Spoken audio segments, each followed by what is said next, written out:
Do you want a video? Baseball. Do you want a video? Is that what they call that? Yeah. Photo ball. Okay.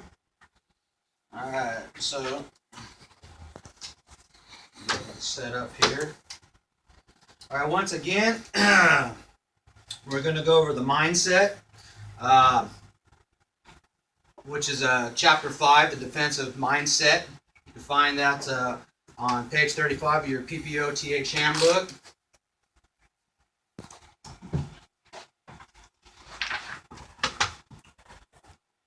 And number 1, what we're going to go over is never give up. The single most crucial aspect of to surviving the life-threatening encounter is the determination to never give up. What does never give up mean? Fight to the end.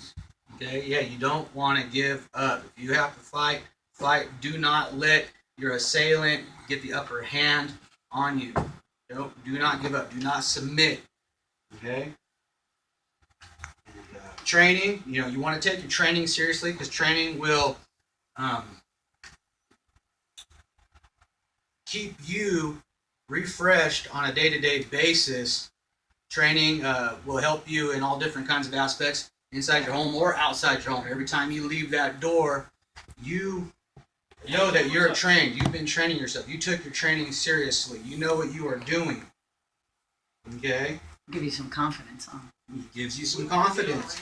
Yes, definitely. Confidence is a big thing. If you're not confident in yourself, man, I'm sorry, that's a huge weakness. You do not want to show your weakness. You want to train and keep yourself up on your skills and on all your abilities.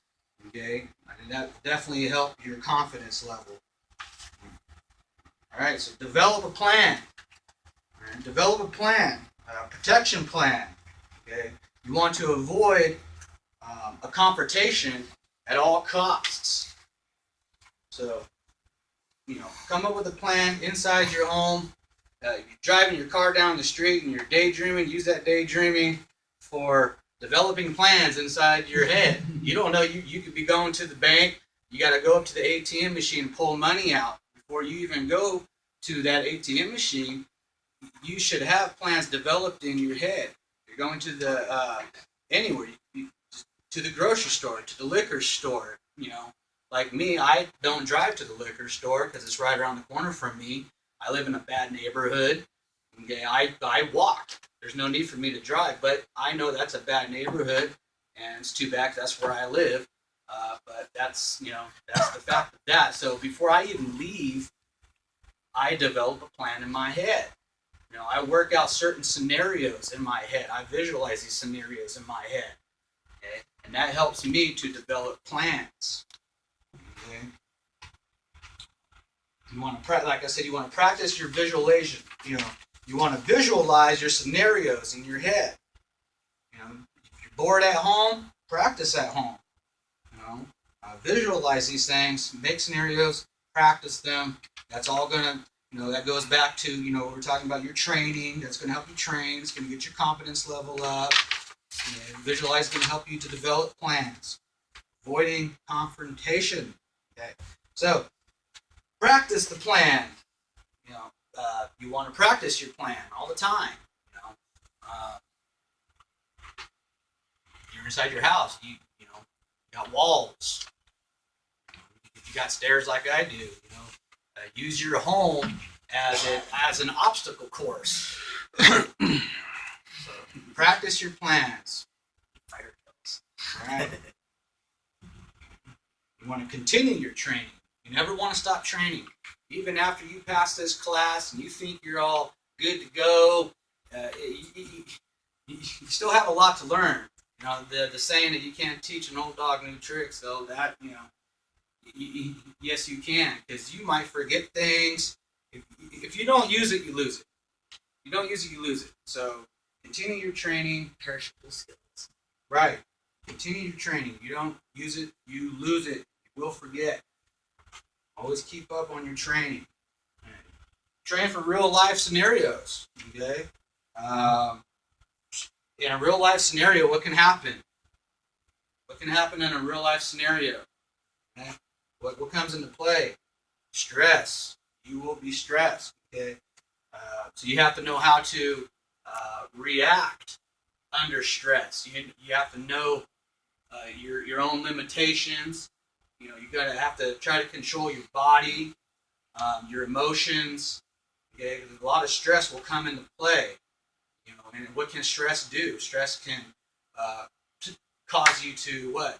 To freeze up, like Stephanie was talking about earlier in her lesson. Mm-hmm. It can cause you to fold under pressure. You can freeze up. Tunnel vision. You forget things. You don't know what to do, and that happens to a lot of people because something can happen like boom, that quick. And a lot of people, when that happens, they're in shock. They're shocked. They don't know what to do. Their mind just went blank. So know that stress is a big factor when you are put into a real life scenario. So train for real life, okay? Train to control the encounter. And what are ways to practice that? What are ways to train for controlling an encounter? Okay. 1, mental preparation. Prepare yourself mentally. Physically. You want to be just as physically prepared as you are mentally prepared. That's huge. Okay. So, develop your gun handling. Practice with your gun. Okay. If you're inside your home, practice with your firearm. Get comfortable with it. Know your firearm. Practice with it. Get comfortable with it. That's going to help you out big time. Develop your marksmanship skill. Learn how to shoot. Get your accuracy down. You want to be accurate. You don't want to be put into a situation, your mind goes blank. Okay, but now your instincts kick back in, but you forgot how to use your pistol. You're not comfortable with it. You didn't practice with it. Now, who knows what can happen in a situation like that. So you definitely want to develop your gun handling skills. You don't want to be a sloppy shot. You don't want to make a mistake. And by doing all that, you will build your confidence level. Confidence, like I said, is huge. It's huge. You definitely want to be confident in yourself. If you're not confident in yourself, you really need to work on that. Always have faith in yourself. Be confident in yourself. And you do that through your training. You told yourself, oh, I've trained for this. I've practiced for this. I've mentally prepared myself for this. I know I can do this. And if you think that you can't, you have no business even carrying a firearm. So, train for stress. Learning to perform under stress, like I was talking about. Training in real life is training you to train for stress. Okay, train for stress. How are ways you can train to be under stress? Some ways you can train under stress. Like I said, always use gross motor skills instead of fine motor skills, because the fine motor skills are gone in a stressful situation. Yep. And you can visualize in your head, using visualizations in your head, working out certain scenarios in your head. Work out stressful scenarios in your head. Okay? Like I said, things can pop off within a second. You're going to be put under stress. So put that into play in your mind. See it. And then practice that. Train for that. So you know what to do when that happens. You know in your head. You've prepared yourself in your head. Okay, I might run into a stressful situation. So now I have prepared myself. I've trained myself to encounter a stressful situation. I'm going to know how to work with that. I'm going to know how to deal with that situation. Stress is not going to cause me to fail. Okay? I visualize myself kicking the assailant's butt. That's right. Okay. We're going to move on to avoiding confrontations outside the home, which is chapter 6. You can find that on page 39. And how are ways you can deal with a potential violent situation? Avoiding it? What are ways you? What page you? Chapter 6, page 39 of your PPOTH handbook. Here, let me see. I'll get it to you. Oh yeah. There was a slide for it too. How are ways you can avoid confrontations? Why'd you go past it? How are ways you can avoid How are ways? don't go to like bad areas of town. That's right. Like myself, like I said, I live in a bad area of town. I know that's bad, but I still gotta walk outside my door. Okay? There's people eyeballing me all the time, giving me bad looks. Am I gonna go and say, "What you looking at? What's your problem?" You know? No, I'm not. I'm gonna, and let me say, and a lot of people do this too. They will stare at you and they will try to mad dog you, and they will not take their eyes off of you because they want you to say, "What the hell are you looking at, man? You got a fucking problem?" Okay? No. Me, what I do is I will glance. If I know that somebody is eye fucking me like that, I'll wink at him. no, I don't. No, because that would be provoking. You don't want to provoke him. I take a glance. Now I know this dude is mad dogging me. Okay, I'm not gonna give him something to feed on. So I glance. I notice that I am what? I'm aware. Okay. Now I take my eyes off him and I continue on with my business. I'm gonna get on with my business. Okay. So and that's, you want to avoid people like that. If you don't live in a bad area, but you got to go somewhere and you know that's a bad area, okay? If you have other options, say like, I got to go to the store. Okay, there's one here, but there's a store over there. This is a bad area. This is a better area. Okay, this better area is a little further. Okay. If you feel that this is an unsafe area and you don't feel comfortable going in there, don't go. Don't go. There's a liquor store right down the street from my house where you got gangbangers hanging out front of that liquor store all the time.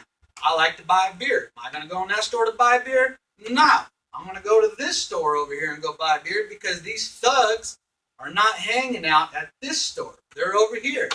And in most cases, if I choose that store where all the thugs are hanging out at and I get out of my car, they're going to try to harass me. They're going to try to provoke me. They want to see what's up. Let me explain something. The way that I used to dress is not like this. I was a totally different guy. People thought I was a gangbanger. Sweats and stuff. Okay, I wore cut-off dickies, pulled-up socks, Pendletons open, okay, shaved head. I used to hang out with some bad-ass dudes, South chapters, okay? Let me tell you. And because of that, I got messed with all the time. All the time. Why? Because just the way I was dressed was provoking. Okay? Was promoting myself. It was provoking others. Okay? Which did what? It brought on a lot of confrontations. I got into a lot of fights. A lot of situations I've been shot at. I've had knives pulled on me. For doing absolutely nothing other than walking down the street. I've had cops pull me over. Just because of the way I was dressed, just the way I was looked, okay? Those were all confrontations that could have been avoided if I would have just used certain methods like dress differently. Do not put yourself in a certain classification to where you are going to be messed with like that. So that's another way to avoid confrontations. 3 dudes are walking down this side of the street and they don't look like good dudes. Guess what I'm going to do? I'm going to walk across the street and walk on that side. Okay? So there's all different kinds of ways you can avoid confrontations. What are some other ways you can avoid confrontations? I think you pretty much covered. Yeah, you just went over everything right there. Yeah. You're done. Mm-hmm. Well, You look for escape routes. There was looking for escape routes. We went over not responding to antagonistic behaviors, avoiding and having a pattern to. Let me explain something to this right here. Here's another one I did not go over. Okay, Being predictable. I do security. I work in a gated community, and in that gated community, I got drug dealers, prostitutes, just really irate people in general. I got people that don't live on that property that are constantly coming on that property, and what are they doing? They're breaking into cars. They're breaking into the vacant homes that are there on the property, and if they hang out in that area all the time, they know that I work there. They start getting down my schedule. They learn my schedule. Okay, he shows up at 8 o'clock in the morning and he gets off at 3. Okay, every single day. Well, hey, that's predictable. They now know my schedule. They can work around me. Okay, so what I tend to do, and I understand it's a different situation. I understand, but it all still follows along with avoiding confrontation because hey, confrontation is just a part of security. You're going to have confrontation. But so these people start getting down my schedule. They learn my schedules. What I do, I throw them off all the time. They think that my route, I'm going to walk this way all the time. Sometimes I'll walk that way. Sometimes I'll walk this way. Sometimes I'll cut through and walk this way. Sometimes I'll cut through and walk this way. I zigzag through the property. I'll show up at different times throughout the week. I don't have the same schedule. And not a lot of security officers have that ability, but my operations manager, he understands the situation out there on that property, so he allows me to write my own schedules. I explain to him, hey, they're getting this down. They're working around me. They know I'm showing up at noon, so they're coming there at 6 o'clock in the morning, breaking in houses when we don't have a guard on. Mm-hmm. Okay, they figure out our schedule. So so you don't want to be predictable because once people start to learn you and you're predictable, they're going to take advantage. But yeah, that pretty much covers it. If you guys have any questions, go ahead and ask me. I'm sorry I didn't use the slide here, but I kind of figured I can go ahead and get all this across to you without using it. So All right. if you guys definitely have any questions, Good job. Good job.